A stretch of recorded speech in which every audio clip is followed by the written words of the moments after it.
What's up, Irish fans? Anthony Romo here at the Golden Dawn Week 11 playoff edition of our player profiles here for the Ursuline Fighting Irish. Proud to be joined with two of the protectors, two of the linemen here today for Ursuline, Casey Leugers, Michael Branch. Thanks for joining me today, guys. Thanks for having us. Thank you. So, get the elephant out of the room to start. 4 wins over Mooney. You guys did not lose a single game to the crosstown rivals. Casey, I'll start with you. Just what's the feeling like to be able to conquer something that's never been done in this rivalry? Just cool, like respecting the whole part of the game. So many people were so close, and they couldn't do it. So to be the class that did is special. And then Michael, for you, obviously we just talked to Will, and I think as a group, you guys respect them as well because these are two of obviously the most respected programs in the Valley, but you guys have wanted to battle with them for 4 years, and like I said, you've done something that hasn't been done. For you, when that clock hit 0 and Mooney wasn't able to get another playoff, just what was the emotion like? Oh, it was crazy. I did something pretty wild. Oh, yeah. Sweeping I did, away. Yeah. But I did see that. it was real exciting. I mean, I'm sure the emotions had to be crazy. And then Casey, for you, second straight week now that you're forcing a turnover. You had the fumble recovery for a touchdown against East, and you had the game-sealing pick last week. And a forced fumble in the Mooney game, too, that we got. And a forced fumble. Mr. This guy's just the defensive MVP, I guess. You jumped the route, obviously. O'Brien was trying to get rid of it, and you jumped right in front of it. You wanted 6, though. You were running with it. When that ball got in your hands, I mean, it had to feel a little bit surreal. It was crazy, just like I look-y hadn't like done that much on defense like in that day too. I mean, Tyreek makes the play pretty much. Yeah. He gets the sack, and I'm just there for cleanup. But it was cool just to have a moment like that against them and in such a big game. So it was definitely cool hearing the roar coming from the stand. It was cool. And then Mike, kind of on both sides of the ball, you guys got to give Mooney credit because they did a pretty good job neutralizing the offense in the second half. But I think that you guys held your own in the trenches on both sides throughout the night.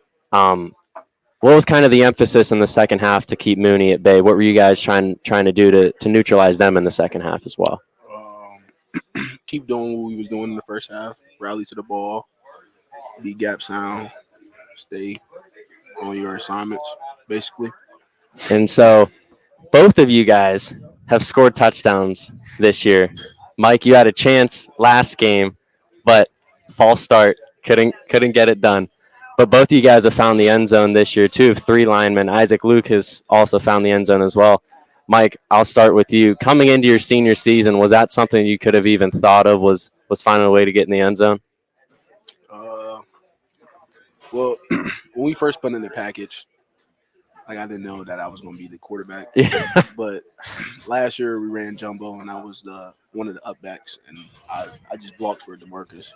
But I was happy when I found out that I was being the quarterback. So it's definitely unique. Yeah, that's for sure. And then Casey, for you, I mean, this has all kind of been in a whirlwind the last few weeks because you didn't reach the end zone until East. And we kind of talked about this after the game. Your senior season, of course, all the emotions each week because you're 1 week kind of closer to the end, and now we're in the playoffs. So now it's any given week. To be able to finish the season off the way that you guys did, you got to think it gives you guys some momentum heading into the playoffs. Yeah. I mean, we did like a lot of good on like defense in that Mooney game and stuff. So that's like that set the tone and just we were mad that we didn't get it shut out. I mean, they had like 100 yards of offense or something like that or something crazy like that. And and then it gave us some good things. So maybe took a little humble shot on offense, so that like kind of fired us to get back to what we're used to. So it was good on both sides of the ball to do good and then to do some bad maybe and learn from it. So. And then Mike, I know we've talked to both of you guys already this year at the Golden Dawn, and we've talked about kind of like the scenery here and the wall behind us is all Ursuline memorabilia. We're kind of now to that point here. Hopefully we have 6 more games and 6 more victories. I'm sure you guys, I saw you guys, you're sitting down there and you're looking at some of the pictures up on the wall. Just talk about the tradition of this program. You got to have a little bit more intensity when it comes to the playoffs because this program has done so much. You guys kind of want to follow up, I believe. Yeah, we always preach that we got 16 weeks, no matter what. We got 16 weeks of football left. Well, 6 weeks of football left, but we just want to continue the tradition and finish what we started, and that's winning the state title. And Casey, to you, kind of piggybacking off of what he said, what do you think this team has to do to be the last one standing in Canton in a few weeks? Similar to what Mike said, like playing our game, like being gap sound on what we do and stuff like that. It's not about like doing something different every week. It's just about doing what you do better each and every week. And like we were saying like earlier today or whatever, like there's no more tired anymore. Like each game like could be the last, so you got to give it your all every chance you can get. So. Casey, I'll stay with you here. Now that we're in the postseason, of course, each and every day is so crucial for keeping your season alive. I've had 2 days of practice this week. Just what has practice felt like? Has there been a little bit more kind of energy in it now that this is it, kind of? Yeah, definitely on the D line today. We were like something different, just like something Barking. different. Yeah, we were barking and yelling, and yeah. So definitely, I mean, it's just you really got to take advantage of all the practice reps now more than ever, just because you got to perform the best you can each and every Friday for the next 6 weeks. So. And then, Mike, when I was starting my prep this week, today, for the game this week, 8 of the teams that you guys played this season, 8 out of the 10 are in the playoffs. 7 confirmed. Farrell has one more week of the regular season. Obviously, they're going to make the playoffs. You guys are the only team that beat them this year. How meaningful has this schedule been for you guys preparing you for the playoffs? It haven't been easy, but at the end of the day, we came up with the win out of 8 of them. But it shows that we play a good schedule. And Coach Reardon, when I was talking to him earlier tonight, talked about the grind that this season has been. And, of course, it's like that every season with the teams you play. There's no off week to your guys' schedule throughout the regular season. Just how much fun was the regular season this year for you guys? It was so much fun. Yeah, I enjoy every single moment with my team. So far, up to this point of the season, what has been your favorite part of this 2022 season? What was your favorite singular moment? Definitely my first touchdown. That's fair.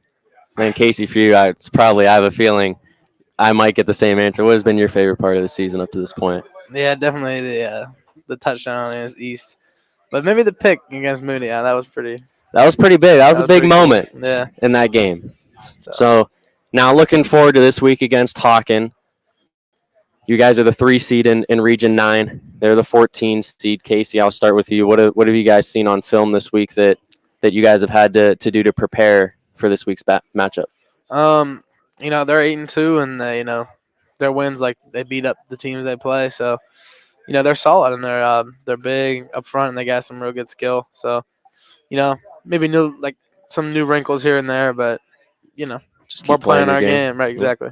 So.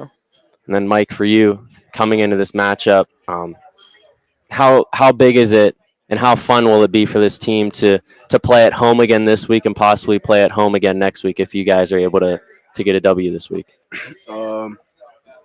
It'd be exciting. We're more comfortable because we're at home. So at the end of the day, looking for a win. And we've talked about the strength of schedule this season. And now Division III Region 9 is arguably one of the strongest regions in the state. Chardon, Canfield, you guys, New Philly, Cheney, Alliance, Aurora, Hawken. From 1 to 16, there's a lot of teams that play some really good football. Mike, I'll start with you. There's some teams that you guys have played before, Cheney, Chardon. How exciting are you for this potential playoff run? Well, we always preach week by week. Week by week. So, yeah. And then Casey, for you, going back to that week by week perspective, how important is it to be completely focused on this week? Yeah, playing a team like Canfield or Cheney like later in the playoffs, that seems real cool. But you can't do that unless you win That's 2 or 3 weeks until now. So, that's what I'm saying. So, obviously you want to play in those games, but the main goal is state championship, and week 16 doesn't happen without 11 through 15. So Of course. So, guys, thank you for joining me this week here at the Golden Dawn. Irish fans, if you're unable to make it to Stambaugh Stadium Friday night, the game will be played here on the big screen at the Golden Dawn, 7 o'clock on Friday night. Casey, Mike, thanks for joining me. thank you. you. Appreciate you.